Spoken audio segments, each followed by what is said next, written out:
Ngibingelela nonke emakhawe, ngibingelela bonke abantu ey'ndaweni zonke. uNkulunkulu ngibingelela onke amakhawe. uNkulunkulu makabe nani, uNkulunkulu makanikhanyisele kuze kube phakade. Amen.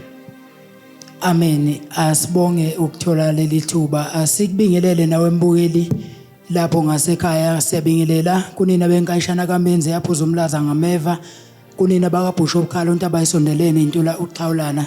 Sisacela nje ukuthi sibingelele ubaba wethu uNogatsha kaGesi, uMavula kuvaliwe, ondaba zaqala ukwenzeka entatha kusa eShelter mhla kufika iThonga uGoga Masondo. Baba wami kaMoya Shobadi noNkosi, sisacela ukubingelela sikwamukele kule interview. Ngeke sathu baba kaphinda bingelele ngoba ubesebingelelile, kodwa sizoza ukuthi yini namhlanje ubaba akasiphathele yona lapho ngasekhaya. Nawe ke sicela ukuthi ubeke indlebe sizwile la baba wami kaMoya ukuthi cha impela lapha eMondlo eMvuzini ekhaya kwaXaba eNtswalakahla ngomhla ka29 kuJuni kuyobe kusindwe ngoBethole, kuyobe kufinywa ngendololwane, kuyobe kunenkonzo enkulu. Eyani inkonzo ebukeka inesasasa elingaka baba umprofeti? Angiqale ukuthi kunabantu njengamanje abangaphumeleli ngokwempilo. Abanye bayasebenza imali abayiboni. Yebo. Abanye ngokunjalo zikhona inkinga abanazo abaphuphi. Abanye bavalwa bahanjelwa kubantu ukuthi kwathatha umhlabathi emakhaya. Abanye bafakwa izilwane. Abanye amagama wabo afakwa einkambeni zobumnyama. Kunemezi njengamanje izingane ezifundile kodwa akho ngisho yodwa esebenzayo. Hayi ukuthi umsebenzi awukho, umsebenzi ukhona kodwa ingenxa yokuthi kwavalwa. Lapho ke kule nkonzo esikhuluma ngayo ezoba lapha inkonzo enkulu yokuvuswa nokubuyiswa kwenhlanhla yomuntu. La umprofeti ezobe enza umsebenzi awuthunywa uNkulunkulu lapha ekhaya eMvunzini eMondlo eVryheid. Leyo nkonzo yoba ngomhla ka29 zikaJuni. Inkonzo yokubuyiswa kwenhlanhla yomuntu. Ngisazokuchaza kokuningi njengoba siqhubeka nje uma uqhubeka nakho ukubuza umbuzo. Ngizophinda futhi mina qobo lwami inkonzo enkulu kakhulu le ngizophinda mina ngibe nenkonzo yokuyobonga. Kudala ngisinde eBhanyini, ngasinda emthini abantu bengizama ngendlela eziningi. Ngizobe ngibonga nje uNkulunkulu izinto angenzela zona ezinkulu ngoba ngibonga na kuwo amathonga kwaXaba. Ngizobe ngiyobonga eDlozini, eMadlozini. Ngizobe ngihamba ke nebandla lonke elasenqabeni sisuka khona. Inkonzo yokuba kodwa kuzoba nenkonzo enkulu kakhulu masiqhubeka so sichaza ukuthi eyani lenkonzo. Yebo baba, ngizwa kahle kakhulu uma ngabe uthi inkonzo yokuyobonga, uyakubala ukubonga ukuthi kuyinto ebalulekile nokuthi uyovula inhlanhla yomuntu. Siyazi ukuthi abanye inhlanhla zabo zithwetshuliwe, umuntu useyayihambela nje. Kubaluleke ngani ukuthi wonke umuntu aphelele, kungabikho ozosala ngaphandle, kushuthi ekhaya kusale inja nekati bonke abantu bephelele lapha kwaXaba? Kubaluleke ngani baba umprofeti? Mina ngishaya inja kuvele umnikazi wayo. Njengoba ngisho ngithi kubalekile ngoba abantu banezinkinga. Kukhona abantu abangaphuphi njengamanje. Khona abantu njengamanje abaphehlelwe amanzi amnyama. yebo izinto zabo zimnyama abaphumeleli. Njoba uhleli nje lapho ekhaya mbukeli kunabantu abahambelayo baphuma abantu bakhipha imali baspenda imali ezinzima kakhulu behambela umuzi wakini behambela wena uqobolo wakho ukuthi ungaphumeleli. Yingakho ngithi wonke umuntu kule nkonzo kuzobe kuyinkonzo enzima kabi.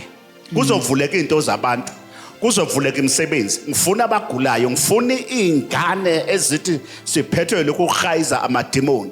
Ngifuna umuntu othi nesifo, isifo esingalapheki. Ngifuna umuntu othi mina angiphuphi kumnyama. Ngifuna umuntu othi mina ngiyasebenza akuphumeleleki. Inkonzo yabo bonke abantu abaphela abantu lapha kwaXaba eMvunzini eVryheid eMondlo eNtsolakahle. ayi kuyobe kushube kakhulu. Siyezwa laba bomprofeti ukuthi kuzophinde futhi kube nenkonzo yamakhandlela nenkonzo yokugezwa komuntu. Ngakube mhlambe lezo nkonzo lezo zona zizoba ngaluphi usuku zizokwenzeka kanjani? Abantu abaphelele abantu lapha baqala ukufika abahlala koThekwini abahlala kuphi Swaziland abaqala ukutheleka ngomhla ka28 ngolesihlanu phatha ingubo yokulala. Inkonzo iyongena ngomgqibelo ngithi ngo10 o'clock ngomgqibelo mhla ka29 ababa abantu sebephelele etendeni kobe kume itenda umkhumbi kaNoah la kuzobe kwenzeka khona imanga kubuyiswa inhlanhla yakho eyavala. Kukhona abantu abazothola imisebenzi, kukhona abantu abazogibela imoto, kukhona abantu abazophupha kuvuleka amaphupho kubuyiswa inhlanhla yakho. Abaqala abantu iyongena ngo10 ekseni kuyobe kunana abaxoleke bakhona lapha ekhaya laba enhlaleni babuka ku television kuso istation lesi bazobe benandisa kodwa kuyobe kuyinkonzo yokubuyiswa kwenhlanhla yomuntu. Siphinde umprofeti abe nenkonzo ngoba phela ngizobe ngihlabile phela. Kunjalo. Ngizobe ngihlabe inkomo ngeke ngizisho ukuthi ingaki. Kuyobe kufinywa ngendololwane. Thina siyaphumelela ngenxa yokuthi amathonga amadlozi wethu siyakholelwa ukuthi uNkulunkulu ayizithunywa kithi ayasibusisa futhi hayi nokuthi siyakholelwa ngiyakwazi lokho ngoba ngilapha nje ingenxa yawo amathonga nomvenqangi uSomandla. Amen. Ngiyezwa kobe konakela impela mina ngingathi lapho nawe ngasekhaya ungaphuthelwa babize bonke nabangakezwa ubatshela ukuthi mhla ka29 lapha na eMondlo eMvuzini esigodini saseNtsolakahla umprofeti yobe enenkonzo enkulu. Baba umprofeti okuphinde kwavela la kuthiwa kunensebenzo entsha ezobe itholakala khona le kwekhaya kwaXaba. Ngakube mhlambe umuntu engathi mayexakile ngekwazi ukuthola esontweni fanele inde umhla ka29 ngiyezwa kuthiwa ngathi namandla kakhulu. Nginensebenzo uNkulunkulu anginike yona ukuthi bonke abantu abazolayita amakhandlela ngizoba nenkonzo la umuntu wonke ezobe ebamba ikhandlela lakhe.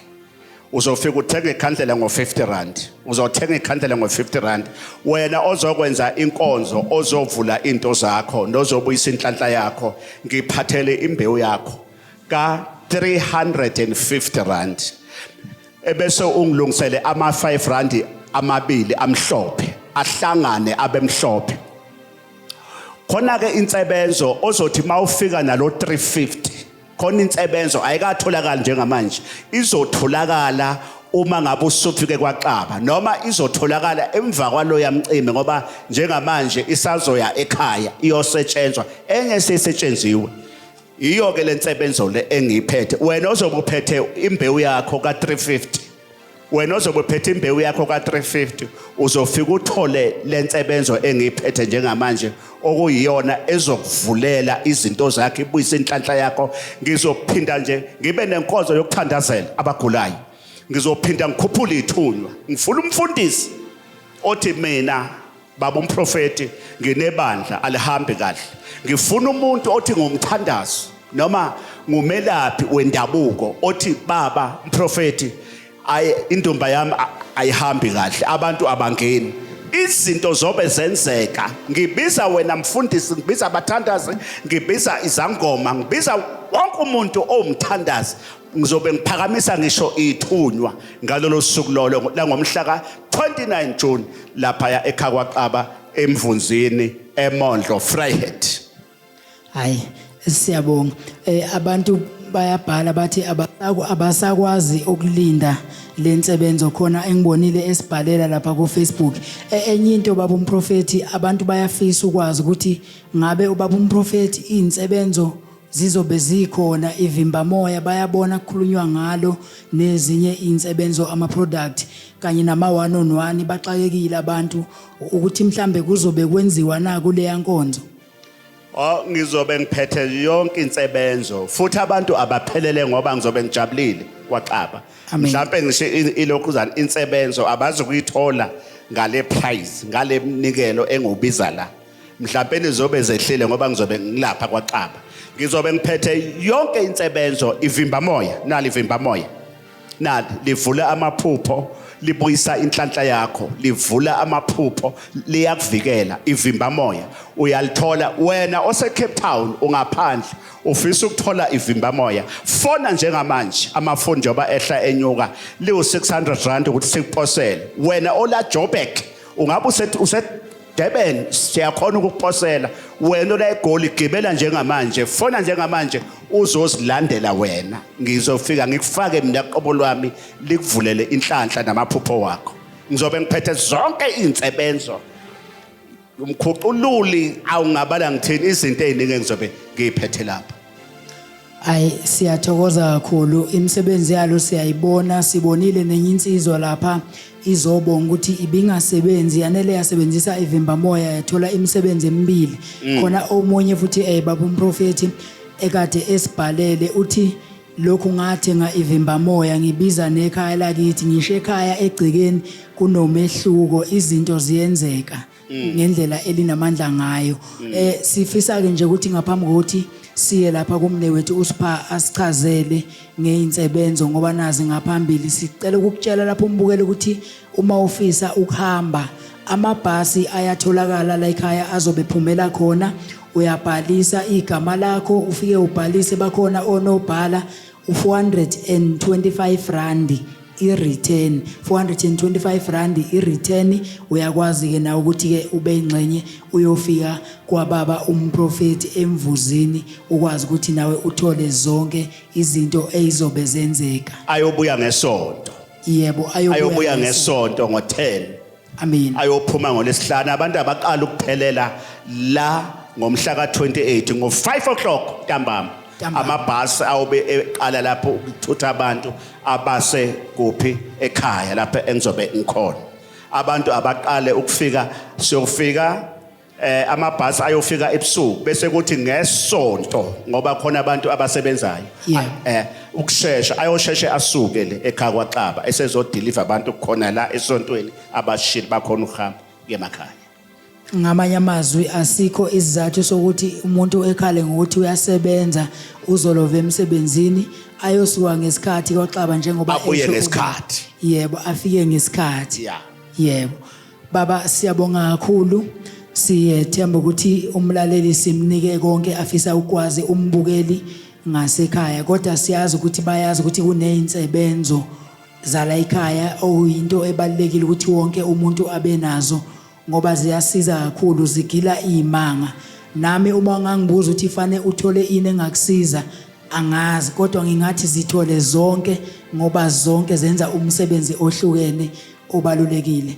Sinomfoka Mlambo la umne wethu uSipha asimemukele sizocela ukuthi asethulele nazi insebenzo ezihlukahlukene ubone nawe lapho ngasekhaya bese ke uyakwazi ukuthi ufake iorder kuona lamafoni owabona escreenini.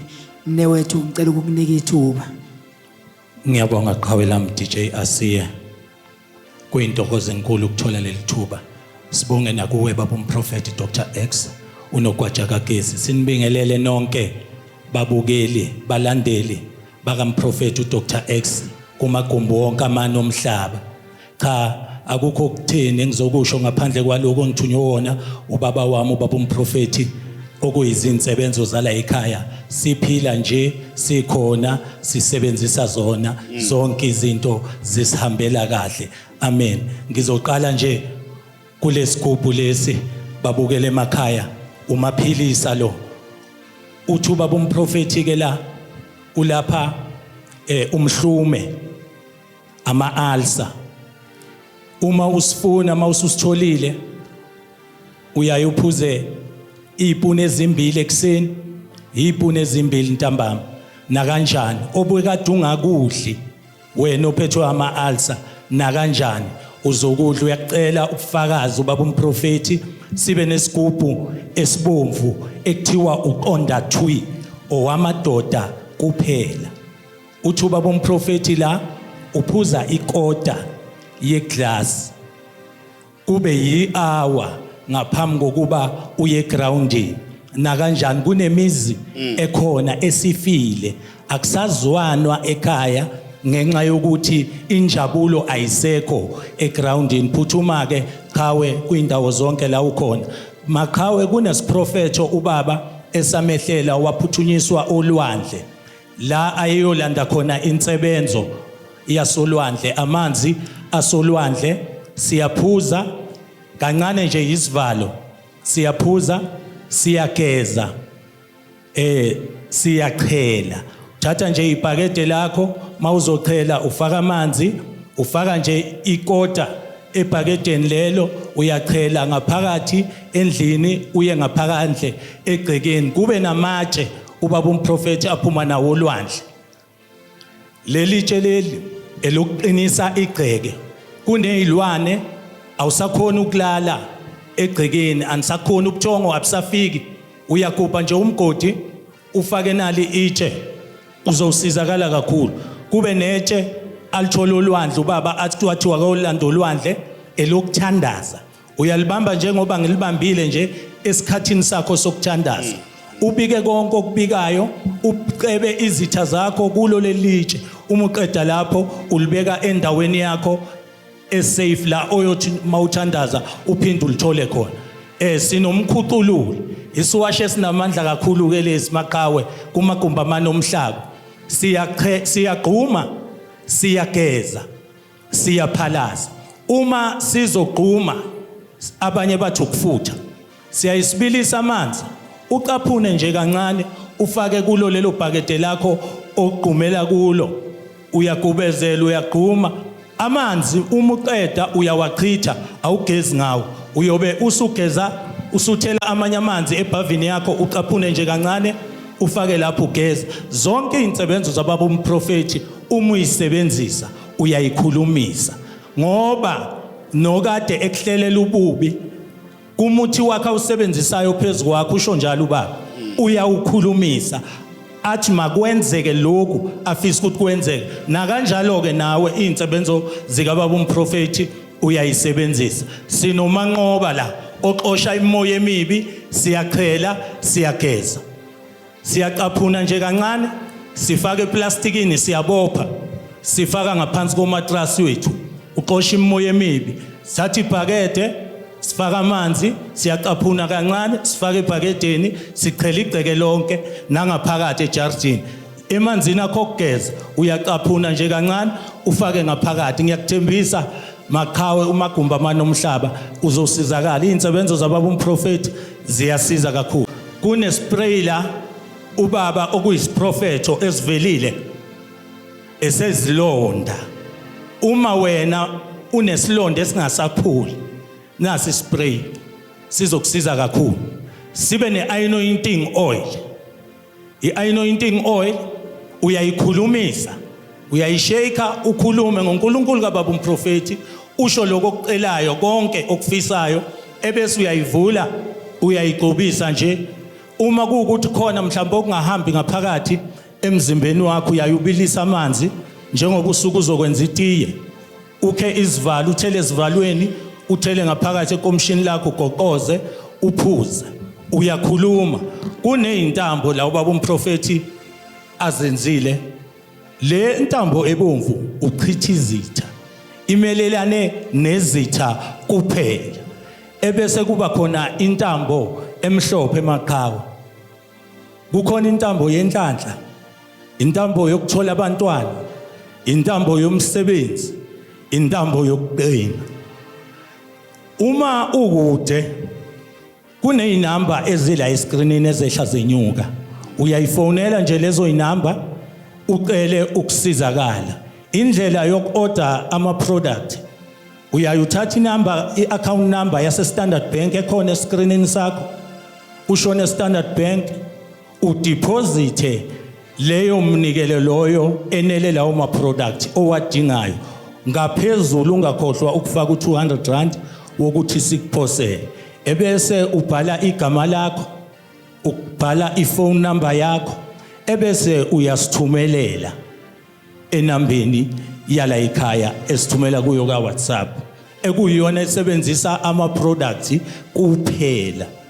Siyabonga kakhulu Maqhawe, nizawusizakala na kanjani.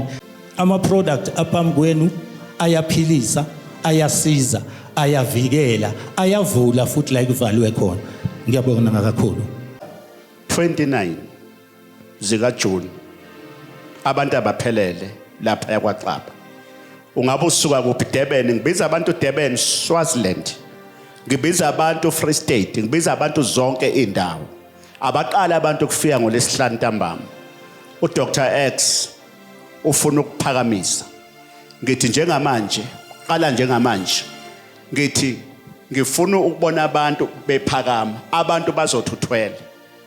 Ngoba abantu bayathanda ukuthi mawuphumelela bakubeke amabala.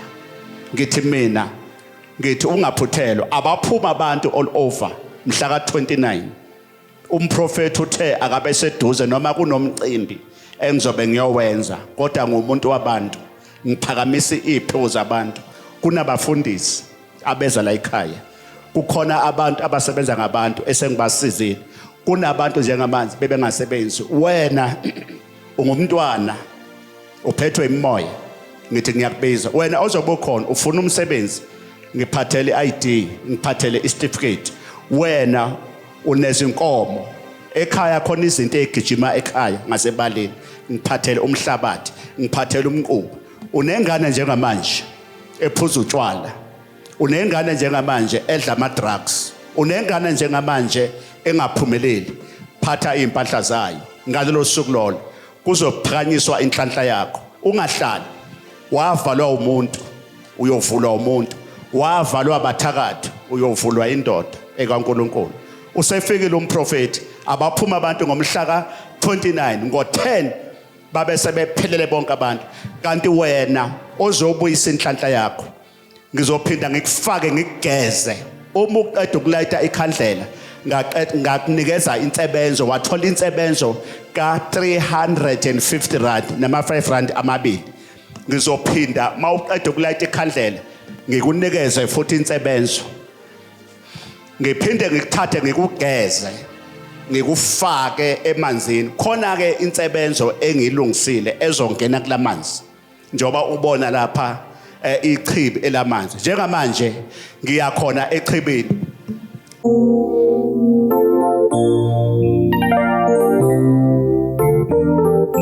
Mhla ka29 zika June awuphuphi wena, wavalwa inhlanhla yakho. Come ngo10 ekuseni abantu abaphelele mhla ka29 emfundzini kwaXaba. Uma uqeda kule nkonzo ngizokufaka la ngikugeze, ngivule into zakho ezavalwa, ngizovula amaphupho, ngizovula inhlanhla yakho.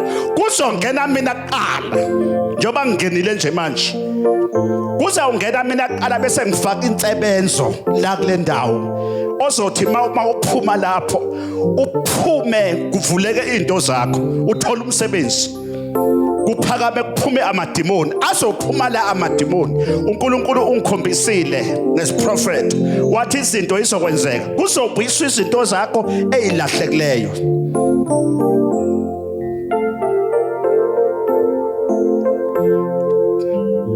Usomandla, ngiyabonga isibonakaliso baba, ngibonga ukuthi ukhulumile beseza baba kuleya nkonzo. Ngibusisa layo manzi ayongena kule ndawo, makuphuma ichitho, abahluphekile makuphele iqalekiso senhlupheko.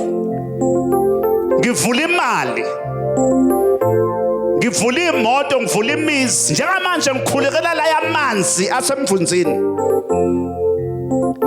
Njengamanje ngiyakhulekela azongena kule ndawo nensebenzo okuthiwe ngifake kule ndawo. Jehova, ngena kulawo manzi, kulelo chibi elizongena la. Ngiyabonga. Nawe lapha ekhaya ongibhekile njengamanje, njengoba ngiqalile ukungena kulamanzi, makuvulwe into zakho, makuzinhlanhla yakho. Useza kule nkonzo uNkulunkulu wena ongenamali makakuphi imali ukhona ukuphumelela kule nkonzo. Wena othi anginamali ngiyafisa njengamanje ngithi makungena imali, makungena imali, makungena imali, makungena imali, mawuthola imali. Mhla ka-29 zikaJuni, 29 kaJuni, ngibiza bonke abantu. uNkulunkulu onamandla, ngiyabonga ukuthi ubabusisile njengamanje zonke izizwe